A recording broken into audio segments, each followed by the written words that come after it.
Good morning students, how are you? I hope you all are fine at your home.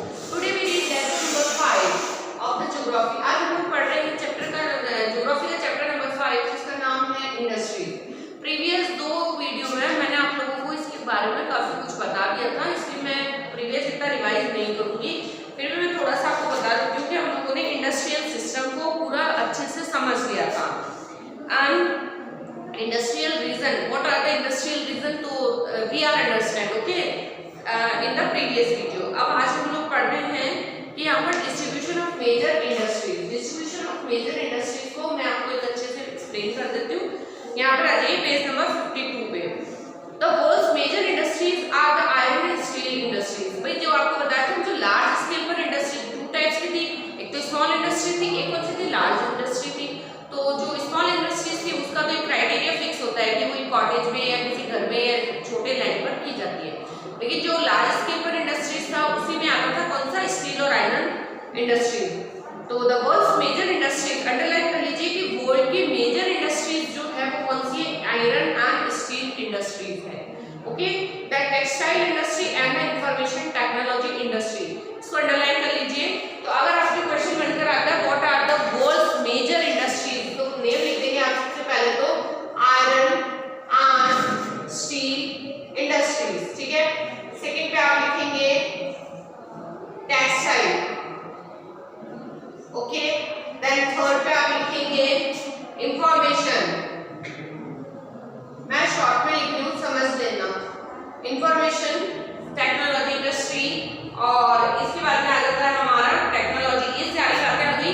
तो इसमें भी देख लीजिए iron industry and textile industry are the older industry, सबसे older industry, सबसे पुरानी जो हमारे यहाँ का औद्योगिकरण है वो किसका है, आयरन एंड स्टील और टेक्सटाइल का, ठीक है। ये पुराने मतलब बहुत समय से चली आ रही है ये सारी औद्योगिक एरिया है।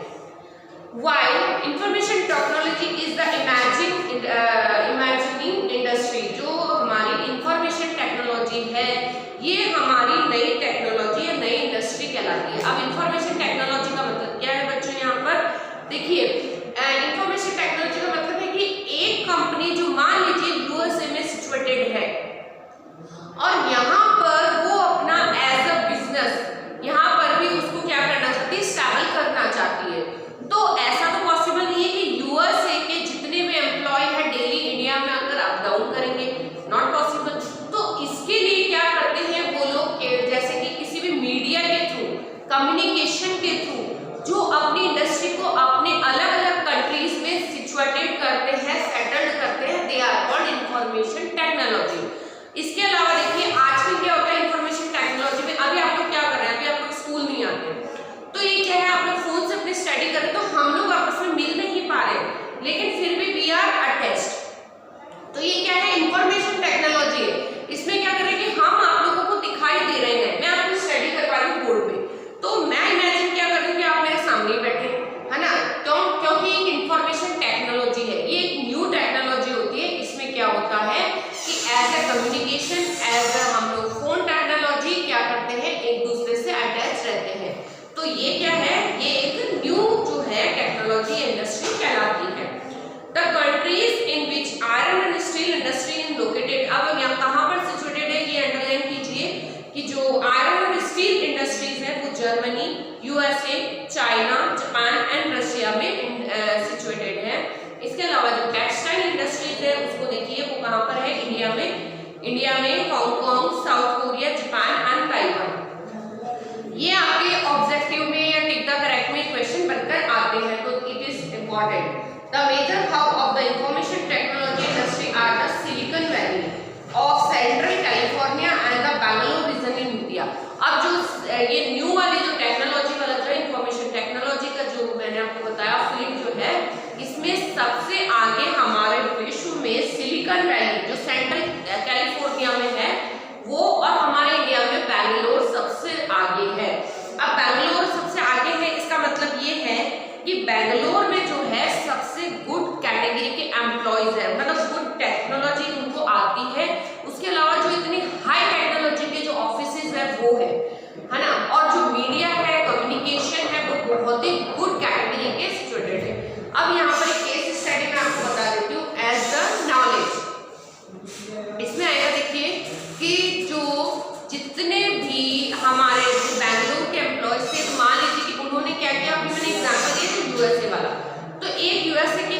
ने क्या किया कि यहाँ की जो एक लेडी ने और वहाँ की एक लेडी ने मिलकर कोई बिजनेस स्टार्ट किया।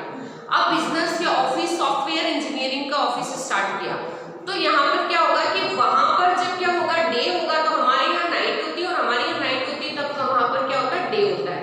तो जिस टाइम मान लीजिए कि यहाँ की जो एमडी थी, जो एम्प्लॉय मतलब एमडी है, जो मैनेजिंग डायरेक्टर है कंपनी की, वो क्या करेगी, रेस्ट करेगी। उस समय क्या होगा, वहां पर यूएसए में वर्किंग आवर्स होंगे, वहां काम चलता रहेगा, और जब वहां पर उनका स्लीपिंग होगा तब यहाँ पर वर्किंग आवर होंगे। तो इस तरीके से काम कंटिन्यू हो रहा है, 24 डे हार और 7 डेज वर्क हो रहा है कंटिन्यू। तो ये क्या है कि इस तरीके से जो टेक्नोलॉजी स्थापित की जाती है, जो एक दूसरे में कम्युनिकेशन करके टेक्नोलॉजी के थ्रू जो बिजनेस किया जाता है, they are called information technology industries कहलाता है। क्लियर? अब आ जाइए iron and steel industry. Iron and steel industry के बारे में देख लीजिए। सबसे ओल्डर इंडस्ट्री की कैटेगरी में आता है और प्लस लार्ज स्केल इंडस्ट्री भी बोला जाता है इसको। Like other industries, iron and steel industry to comparative various input. इसमें क्या होता है कि ये जो इंडस्ट्री होती है, to comprise various input process and output. इसमें क्या होता है कि जो वेरियस प्रोसेसिंग होती है, बहुत लंबे प्रोसेस होता है, उसके बाद में आपके सामने आउटपुट निकलकर आता। आउटपुट का मतलब जो प्रोडक्ट तैयार होता है। This is a feeder industry. Feeder industry को इसलिए बोला जाता है आयरन एंड स्टील इंडस्ट्री को, क्योंकि क्या होता है, ये फीडर है। फीडर इसलिए है कि पहले कहां से रिफाइन, पहले आया माइनिंग हुई, माइनिंग से क्या आया, रॉ मटेरियल आया, देन वो अलग इंडस्ट्री में जाकर रिफाइन हुआ, रिफाइन होने के बाद में उसको प्यूरिफिकेशन किया गया, प्यूरिफिकेशन होने के बाद में वो रॉ मटेरियल कहां पर आया, स्टील इंडस्ट्री में आया, स्टील बनकर इंडस्ट्री में आया, प्योर इंडस्ट्री में, है ना, स्टील। तो उसके बाद में उसके क्या बने, पार्ट्स बने, या जो भी उसके थिंग्स जो थी, जो भी प्रोडक्ट था वो तैयार हुआ। तो ये फीडर इंडस्ट्री भी कहलाती है। तो क्वेश्चन ये भी बन सकता है, what are the feeder industry, ठीक है। तो यहाँ पर आपको लिखेंगे आप लोग या तो इसकी डेफिनेशन और डेफिनेशन के साथ इसके एग्जाम्पल लिखेंगे, आयरन एंड स्टील इंडस्ट्री, ठीक है, whose product are used as raw material for other industry। मैंने एग्जाम्पल दे दिया और पूरा चेन बता दिया आपको कि कैसे रॉ मटेरियल से, माइनिंग से लगाकर और स्टील तक की क्या होती है, इसकी पूरी प्रोसेसिंग होती है।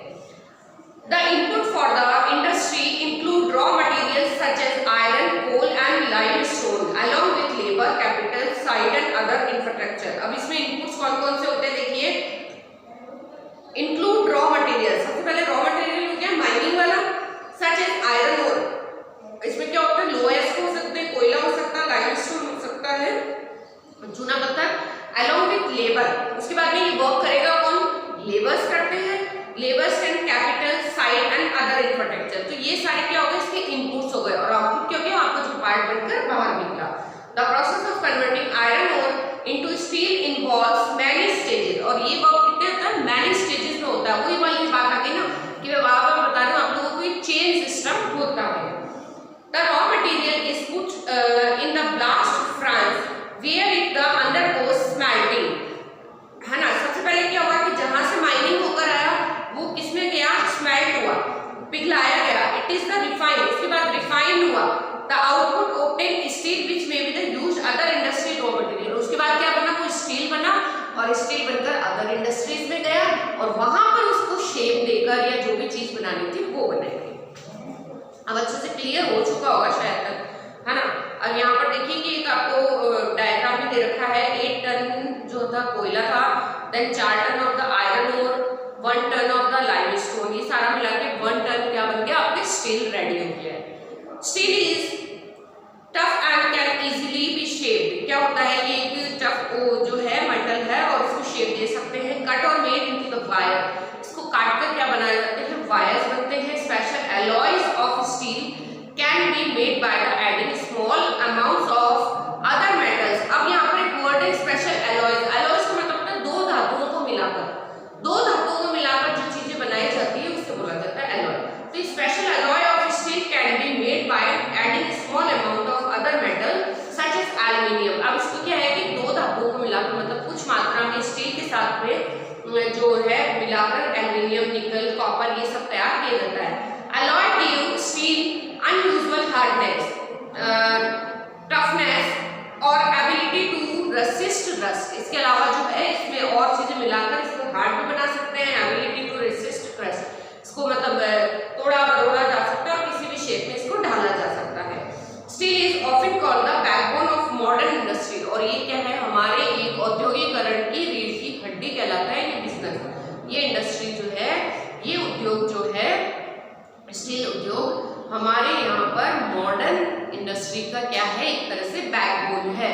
Almost everything we use is either made of the iron और steel has been made with the tools and machinery of the metal, कि हमारे यहाँ पर जितने भी हम लोग चीज जो यूज करते हैं उन सबको देखा जाता है तो ऑलमोस्ट आयरन और स्टील के बने होते हैं, जो और जो मशीन्स होती है उनके भी एवरी पार्ट्स जो है किसके बने होते हैं, मेटल्स के बने होते हैं। Ship, train, truck and the auto are the made legally largely of the steel. ठीक है, कॉमन सी बात है, मैं ज्यादा बताऊंगी इसके बारे में।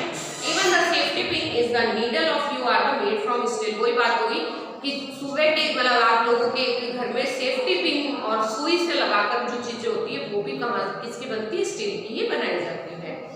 Steel equipment, farm machine are mostly steel, large building have steel framework. इसके अलावा जो बड़े बड़े बिल्डिंग्स, मॉल्स, अपार्टमेंट्स बना लेते हैं उसमें भी जो फ्रेमवर्क अंदर का जो ढांचा तैयार किया जाता है वो स्टील और आयरन रोड से किया जाता है। Before 1800 iron steel industry was located where raw material. अब जो पहले 1800 से पहले क्या होता था, आयरन स्टील इंडस्ट्री थी वो वेयर जो raw material, power supply and the running water where easily available, कि जहां पर आराम से रॉ मटेरियल मिल जाता था, जहां पर क्या होता था, खान होती थी लॉ एस्ट की या किसी भी चीज की, उसके अलावा जहां पर रिवर्स होती थी, पानी वाटर जो था इजीली अवेलेबल हो जाता था, वहां पर ये लोग क्या कर लेते थे, इंडस्ट्री स्थापित कर लेते थे। Later the ideal location for the industry was near coal field. उसके बाद में धीरे धीरे कहां पर स्थापित होने लगी, जहां पर कोयले के खदान मिलते थे, and close to canal and railways. उसके अलावा कहां पर स्थापित हुई, जहां पर कैनल्स, बांध होते थे, रेलवेज होते थे, ताकि ट्रांसपोर्टिंग में इजी रहे। After 1950 iron and steel industry began to be located on large areas. उसके बाद भी धीरे धीरे जैसे इंडस्ट्रीज में मॉडर्नाइजेशन आता गया, वैसे वैसे क्या कर दिया, इनको अलग अलग जगह पर स्थापित किया जाने लगा, और इस थोड़े टाइम बाद तो ऐसा हो गया कि बहुत ही आउट ऑफ सिटीज, जहां पर बहुत लार्ज स्केल पर लैंड जो अवेलेबल होता था वहीं पर स्थापित होती है। Steel work had become very large in iron ore had to be the important for overseas. ठीक है, तो ये सभी चीजों में इम्पोर्टेंट माना जाता है, इसीलिए इसका जो इम्पोर्टेंट ज्यादा होता है। In India iron and steel industry has developed taking advantages of raw materials. अब आप लोग को पता है कि इसमें कई एडवांटेजेस है। रॉ मटेरियल, चीप लेबर यहाँ पर स्थापित जो किए जाते हैं, ये पहले उसके कारण बता रहे हैं कि चीप लेबर, कम पैसों में जो है श्रमिक मिल जाते हैं। ट्रांसपोर्ट एंड मार्केट, ट्रांसपोर्टिंग का जो है कम पैसा लगता है, उसके बाद में उसे मार्केट में आसानी से पहुंचाया जा सकता है। All the important steel producing centres such as the Bhilai. अब जो स्टील प्रोड्यूसिंग के मुख्य इंडस्ट्रीज है वो कहाँ मिलती है, सबसे पहले अंडरलाइन कीजिए, Bhilai, Durgapur, Burhanpur, Jamshedpur, Rourkela, Bokaro, situated in the region that spread over 4 state. इसके अलावा देखिए 4 स्टेट कौन कौन से, वेस्ट बंगाल, झारखंड, उड़ीसा और छत्तीसगढ़। ये क्वेश्चन भी आता है। अब भद्रावती एंड विजयनगर इन कर्नाटका, ये क्या रिवर्स के किनारे पर है इसलिए बता रहे हैं। Visakhapatnam in Andhra Pradesh, Salem in Tamil Nadu and other important steel centres utilizing local resources. तो समझ में आ गई कि कहाँ पर जो है स्टील इंडस्ट्रीज जो है स्थापित की गई है, उद्योग धंधे चलाए जा रहे हैं। यस, यहाँ पर देखिए एक फिगर छूट गया था अपना, from iron ore to steel in a blast frame. अब यहाँ पर एक प्लांट दिखाया जा रहा है, रिफाइनरी प्लांट है यहाँ पर, उसको क्या किया जाता है, मॉडर्नाइजेशन के थ्रू मोल्टिंग किया जा रहा है आयरन को, hot air, blast frames, iron and limestone and coke, इसको मिलाकर क्या कर रहे हैं, स्टील बना रहे हैं। उसके बाद में जो 18th सेंचुरी से पहले जिस तरीके का सिचुएशन था वहां का दिखाया है कि कहाँ पर ये इंडस्ट्रीज जो है लोकेटेड होती थी। दैन उसके बाद में 1950, आफ्टर 1950 देन आफ्टर आज का जो बिल्कुल मॉडर्नाइजेशन। अब मैप है, मैप को देखिए, इसमें हम लोगों ने जहां पर जिस स्टेट में या जिस कंट्री में अंडरलाइन किया था उसको मैप में दिखाया। तो ये मैप भी आप इस पेपर में जो इस क्वेश्चन के साथ में क्या करेंगे, अटैच करेंगे। ठीक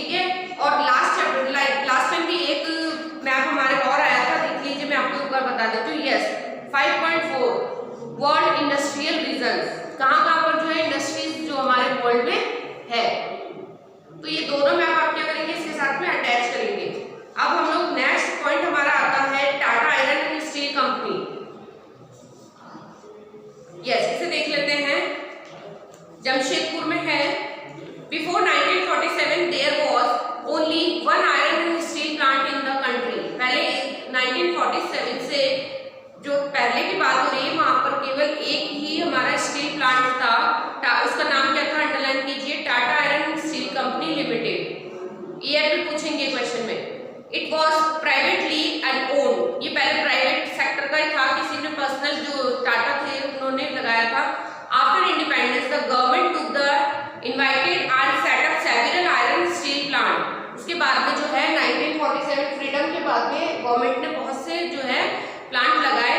तो इसको was started in 1907 Sanchi near the confluence of the reverse, जहां पर नदियों के संगम होते हैं वहां पर इसको स्थापित किया गया। किसको, और Subarnarekha and Karnataka in Jharkhand. Later the Sakchi was rename in the Jamshedpur. Geographically, Jamshedpur is the most cultivatedly situated iron and steel center in the country. उसके बाद में सबसे मुख्य जो है लौह इस्पात और स्टील उद्योग का मुख्य केंद्र बन गया था। कौन सा, Jamshedpur. Saki was chosen to set up the steel plant for several reasons. अब वहां पर स्थापित करने का मुख्य कारण क्या था, साची नाम का जो प्लांट था आयरन स्टील का, उसको देखिए। This place was only 32 kilometres away from the Kalimati station on the Bengal Nagpur railway line. Railway Nagpur के जो रेलवे लाइन था उससे कितना सा था, केवल 32 किलोमीटर का डिस्टेंस था, तो उसे ट्रांसपोर्टिंग में इजी होता था कि पूरे सप्लाई के लिए। It was close to the iron ore, उसके अलावा जो लॉ एस्क थे वहां पर ये पास में थी खाने। Coal and the magnetized deposit as well as Kolkata which provided a large market. ये रीजंस है, रीजंस पूछेंगे तो आपको अंडरलाइन करके बता दें। इसको get coal from Jharia coalfield and the iron ore limestone dolomite and the magnetize from Orissa and Chhattisgarh. The underline करते चलिए। The Kharkai and the Subarnarekha river ensured sufficient water supply. अब एक रीजन हमारा आया था कि इसके लिए वो जो हमने फ्लो चार्ट देखा था कि क्या क्या चीजें जो है इंडस्ट्रीज स्थापित करने के लिए नीड होती है, तो उसमें एक रीजन था, वाटर भी था एक सोर्स। तो ये वाटर इसीलिए कि जब वहां पर स्थापित करने के कारण ये था कि वाटर जो है सफिशिएंट रिवर से मिल जाता था, सप्लाई हो जाता था। Government invites to provide acute capital for this latter development. उसके बाद में इस उद्योग धंधे को और ज्यादा आगे बढ़ाया गया, इस इंडस्ट्री को और ज्यादा गवर्नमेंट के थ्रू डेवलप किया गया। तो यहाँ तक ऑलमोस्ट हमारा जो है ये टॉपिक कंप्लीट हो गया है। अब हम लोग जो नेक्स्ट हमारा कॉटन टेक्सटाइल इंडस्ट्रीज के बारे में